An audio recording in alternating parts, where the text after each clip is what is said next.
Oh, I've got slides and everything, fantastic. Cancel. All that looks at, hey, how are we all doing? I've got a complete fraud being here because I'm not a marketing professional, nor have I been in fintech very long. So apologies. This is my first role in fintech, and I've historically been a software founder and found my way, lucked my way into the world of marketing because no one else was picking it up in the company I co-founded.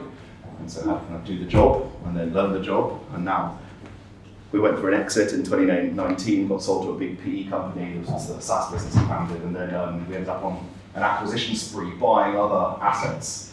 Had loads of fun shunting together 5 or 6 different businesses as we ran up the revenue trajectory, and as that all settled, I started becoming a bit bored because I like fixing things that are very broken, and we were starting to fix things. And so I promised my wife that I was never going to take a CMO role. I was going to go back and co-found another business to prepare her.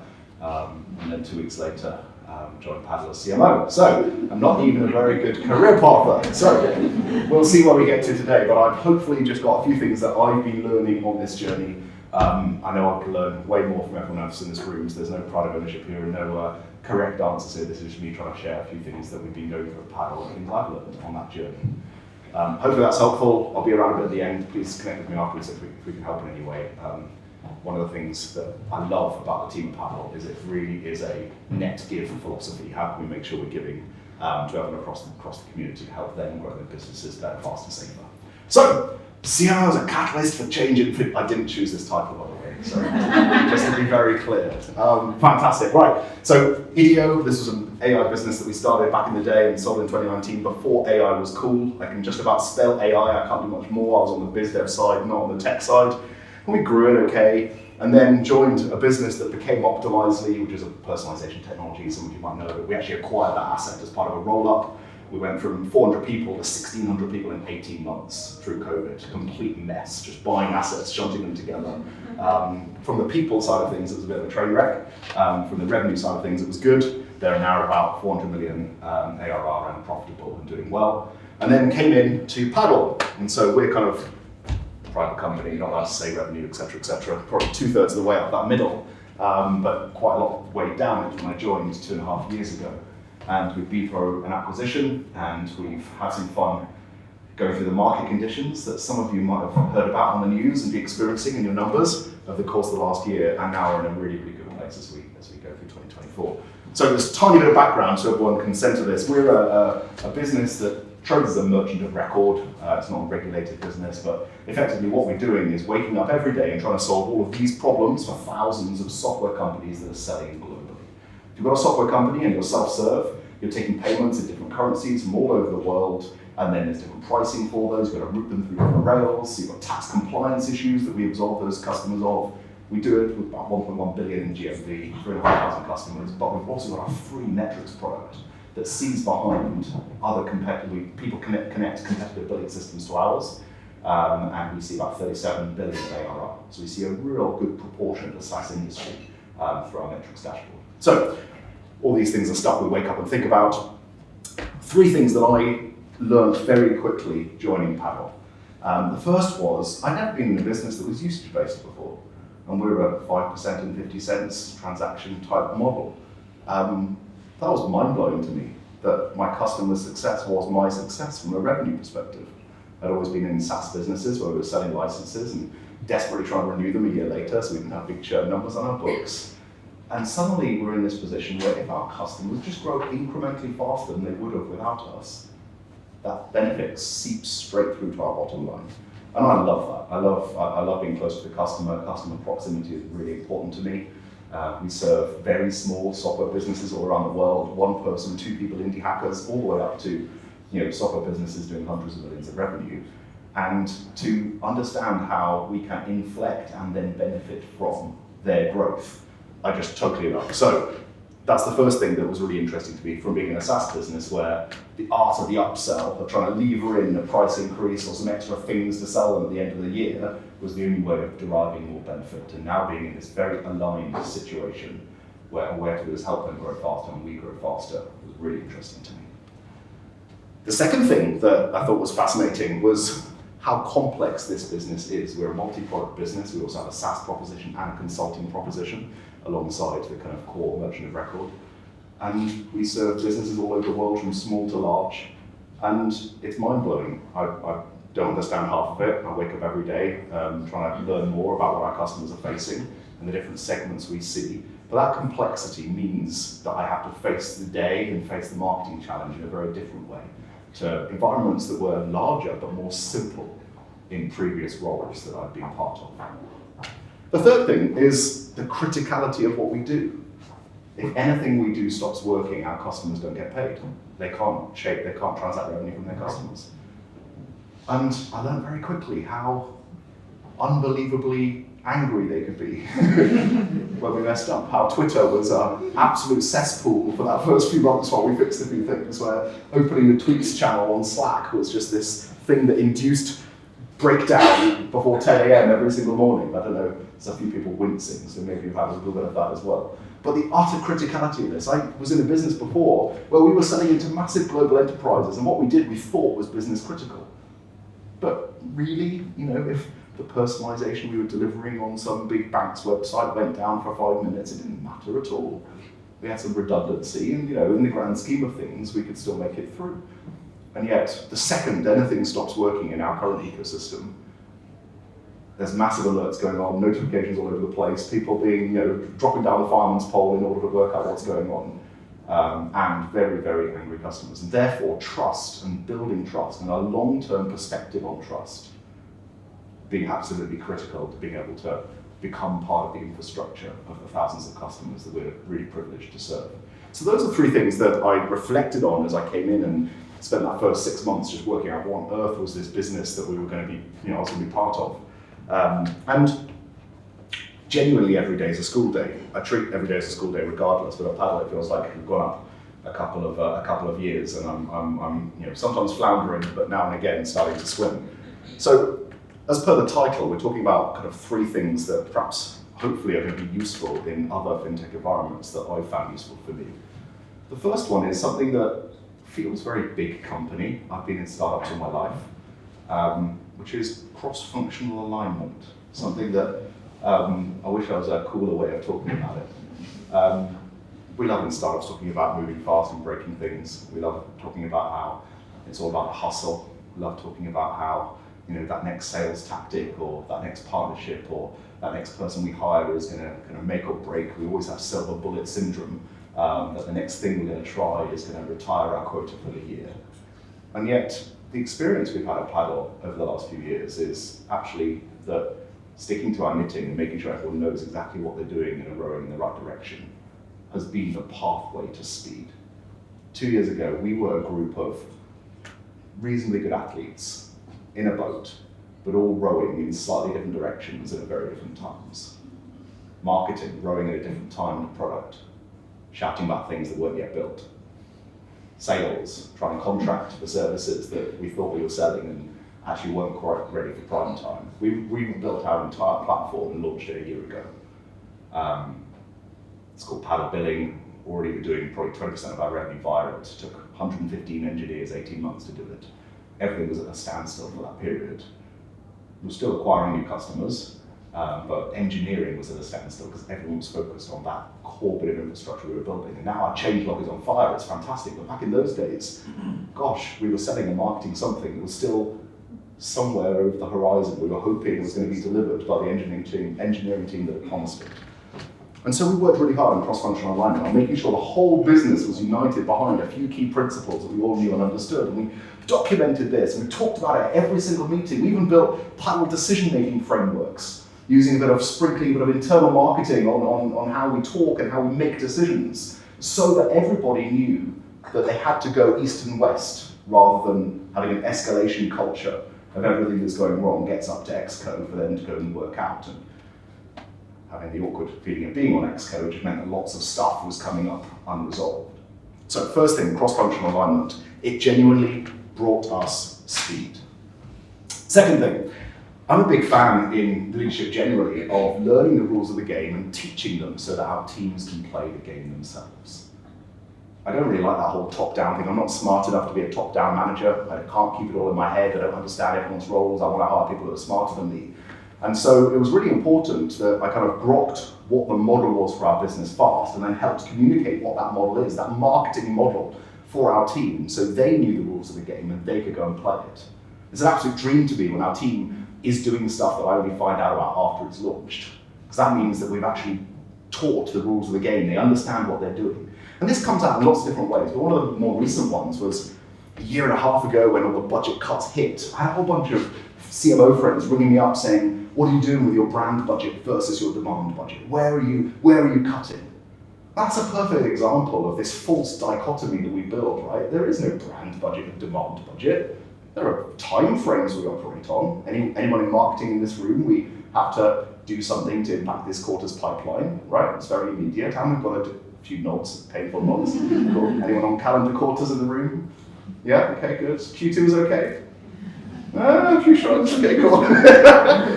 Can't help you there, time's gone, we're in Q3 now. But you've got to do something now, and you've also, really important, you've got to build something for some ethereal time in the future, a position in a market that matters, that's big enough for you to build a proper business 2-3 years out. So the whiplash isn't brand versus demand, but it is on a couple of time frames. And so you've got to understand how every single customer interaction you're delivering changes people's hearts and minds, brand, and changes their actions, demand, because it resonates with them. And so teaching your teams those models, teaching them what your business actually needs, rather than just borrowing what other people are doing, I think is really critical. We could dig into loads more of those where we talk about rocks and seeds in our business. There's so much complexity in our market of who we can sell to that we really divide it into two. Make it really simple for people. We've got a jar, a quota we've got to hit. Some of it will be big rocks, big amounts of volume that come in from scaled up businesses and other scaled businesses, 50 million revenue plus that we can bring in. And then the rest is seeds. It's not pebbles and sand. It's stuff that will grow and provide great cohort net revenue retention over the next few years. Thousands of tiny little businesses around the world that are seeds that we're planting for the future. So making metaphors that actually communicate the rules of the game is one way of making sure you go back to first principles and then make it simple for people. Cool. And the third one is this challenge of trust. Talked about how any fintech, you've got to play in the infrastructure of the customers you serve, and therefore you're critical. You're critical in some payment flow, usually, and therefore you've got to build massive trust. And so we've tried a whole bunch of ways to do this. This is just one of them. We've got this view on the industry through our own data, the data of our customers, and so we talk about it. We publish every single month index of SaaS growth and churn and what's happening around the world and why it's happening. We try and open the kimono and show people the data that we see so that they can learn from it. That's one thing that we do. But we're also making sure we fly into every single city around the world we possibly can. I think in the last every week there'll be some paddler in some city around the world meeting with customers and prospects. As a CMO, it's absolutely part of my job to meet multiple customers every single week. If I go through a week and I haven't met multiple customers, I'm not doing my day job. I can give my team the gift of customer proximity by opening up those opportunities for them and sharing what I'm learning for them as well. So making sure you're building trust face to face, I think, is another thing that we are learning. Post-COVID, I have a desire to be across a steak dinner or across a coffee with customers around the world, whether it's Bucharest or Cluj or Tel Aviv or, goodness me, where else in the last year, or Madrid or Barcelona or Belgrade or Croatia, wherever it is, flying into these cities where our communities are in order to meet founders face to face and build that trust. And then there's other ways we do this, which is not just showing people data, but actually explaining things in simple concepts. So I love video. We do loads of video programming. We've got studio in our Boston office and in our London office. If you go on paddle.com/studios, you can look at loads of episodic formats where we're talking about retention, we're talking about pricing, we're talking about all types of issues that are forming the monetization strategy of the market we serve. And it doesn't cost that much. I bet some people here have spent more on an ebook than I've spent on a series. But it's trying to be creative to show our market how they can build better SaaS businesses because we're aligned with their customer outcomes. And if they grow faster, then we grow faster too. And you can have some fun with that. I know we've probably got more of a B2B skewed audience here than a B2C, but it doesn't have to be boring.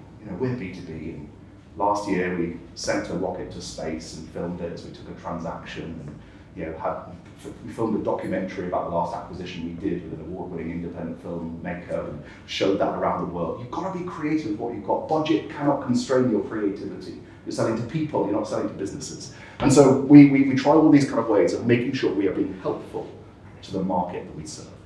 But most fundamentally, if you are in marketing, yes, you've got to do the marketing job. But our job as marketing leaders is to create enterprise value. That's what we're really here for. Most people in this room, if you're in a leadership role, we're not just here to build brand awareness, and we're not just here to make sure that the pipeline for the sales team is filled over the next quarter. We're here to build enterprise value, and that means understanding the market we serve, the ecosystem we're in, who might be the potential buyers and investors in the future, and what are the multiples in the market now, and how can we make sure that the strategy we've got maximizes enterprise value over the time that we're serving out that business. So just as I'm not a marketer, although I've had to learn marketing to do my job, I'd really encourage everybody to make sure you deeply understand your core business in the first place. Because understanding your core business, not just the marketing piece of it, and the market you're in, rather than just the marketing you're doing, I believe is how we can make sure that the work we're doing is contributing to enterprise value, which is how you can see careers increase and improve. It's how you can see your impact grow. So that's all we've got enough time for. I hope that's been in some way useful. If I can do anything, grab me on LinkedIn. Love to help in any way I can. Our offices are 10 minutes down the road. Very happy to help. And thank you very much.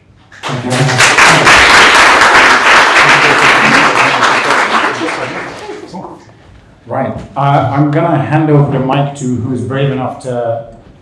The gentleman is telling me to move. So sorry, he's just taking my picture there. The QR code. You got the QR code? Everyone got the QR code? Does anyone have a question for him? If no one has a question, I'm going to tell you to do something awkward. Do you want me to? Okay. Given that he's referred to school, can I ask people in the back row to come to the front rows? Please. This is a serious question. I know you're going to hit me afterwards. It's fine. We'll have a few drinks and we'll all be laughing. But anyone who's comfortable enough to get up, stretch your legs, please join us in the fourth, because we're taking pictures and we're all marketeers here. We're taking pictures for this event. And there's like, there we go. Thank you. Thank you. You got brave enough. There we go. Good one. Yes, thank you. Woo! Applause for yourself as well, in the meantime. Could be more enthusiastic. At 5 we have a drink, and just one drink, but we have a drink, and I'm sure you'll get more enthusiastic. Thank you so much for joining us in front, please.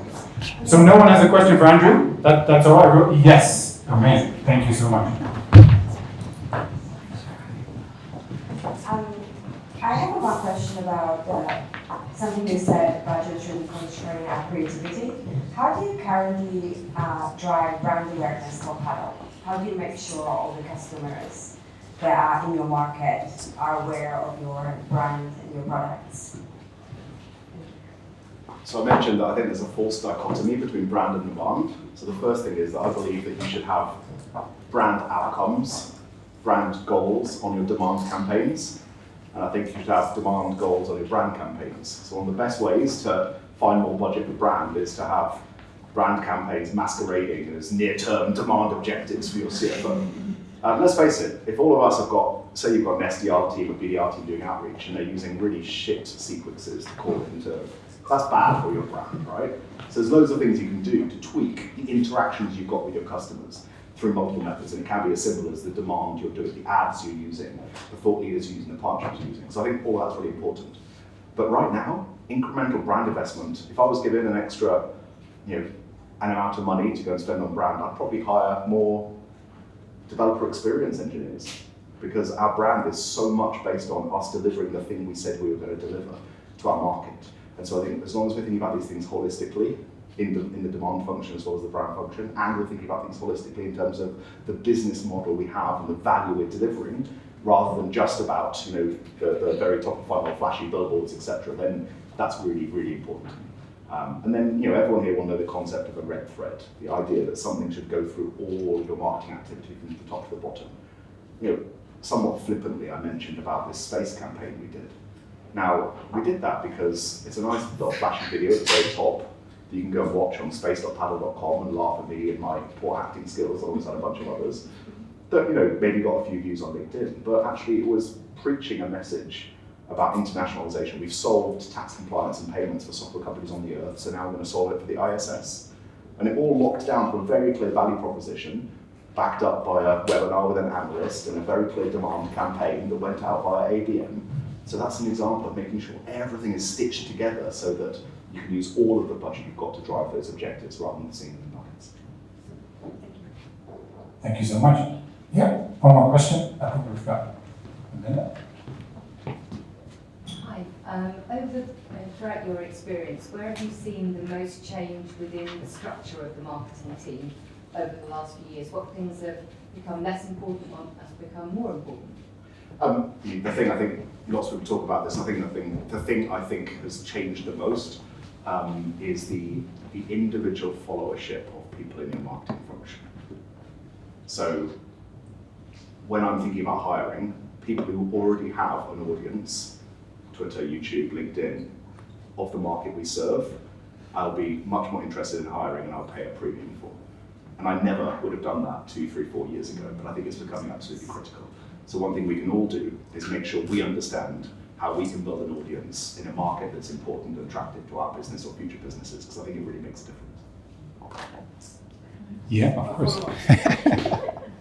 Isn't there a risk though that then that person has their own audience, so once they leave your company, then you're kind of missing out on customers as well, because they're going to take them with wherever they go? Absolutely. And it comes back to the old adage of trading, right? What happens if we trade them and they leave? And the opposite is what happens if we don't trade them and they stay? The only worse. Amazing. Thank you so much, Andrew. Thank you. We go straight.